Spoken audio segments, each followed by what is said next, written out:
Hello दोस्तों, ए to Z videos प्रस्तुत करता है कार्तिक मास का महात्म्य सप्तम 7वां अध्याय। आगे फिर से नारद जी ने कहा, हे राजन, कार्तिक मास में व्रत करने वालों के नियमों को मैं संक्षेप में बतलाता हूँ, इसे आप सुनिए। व्रती को सब प्रकार के आमिष, मांस, उदर, राई, खटाई तथा नशीली वस्तुओं का त्याग कर देना चाहिए। व्रती को दूसरे का अन्न ग्रहण नहीं करना चाहिए, किसी से द्वेष नहीं करना चाहिए और तीर्थ के अतिरिक्त अन्य कोई यात्रा नहीं करनी चाहिए। देवता, वेद, ब्राह्मण, गाय, व्रती, नारी, राजा तथा गुरुजनों की निंदा भी नहीं करनी चाहिए। व्रती को दाल, तिल, पकवान व दान किया हुआ भोजन ग्रहण नहीं करना चाहिए। किसी की चुगली या निंदा भी नहीं करनी चाहिए।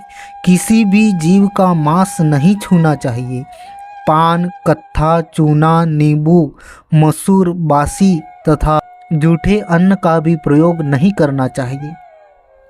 गाय, बकरी तथा भैंस के अतिरिक्त अन्य किसी पशु का दूध नहीं पीना चाहिए।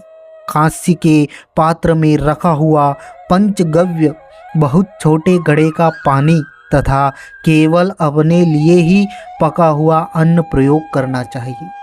कार्तिक माह का व्रत करने वाले मनुष्य को सदैव ब्रह्मचर्य का पालन करना चाहिए।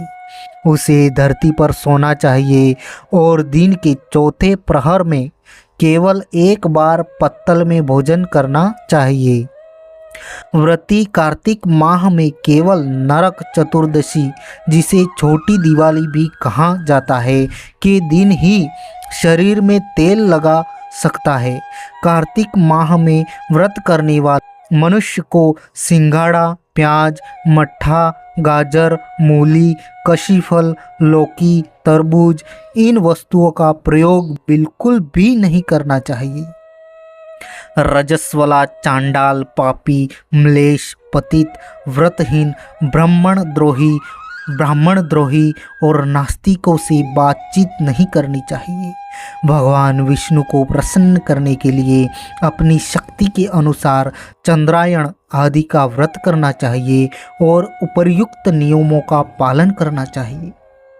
व्रती को प्रतिपदा को, पहली तिथि को, एकम को, कुम्हड़ा द्वितीया को, कटहल तृतीया को, तरुणी स्त्री चतुर्थी को, मूली पंचमी को, बेल षष्ठी को, तरबूज सप्तमी को, आंवला अष्टमी को, नारियल नवमी को, मूली दशमी को, लौकी एकादशी को, परवल द्वादशी को, बेर त्रयोदशी को, मट्ठा चतुर्दशी को, गाजर तथा पूर्णिमा को शाक का प्रयोग नहीं करना चाहिए।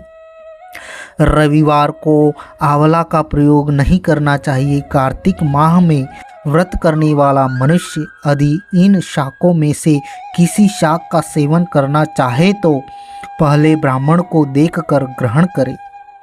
यदि विधान माघ माह के व्रत के लिए भी देवोत्थानी एकादशी में पहले कही गई विधि के अनुसार नृत्य, जागरण, गायन, वादन आदि करना चाहिए।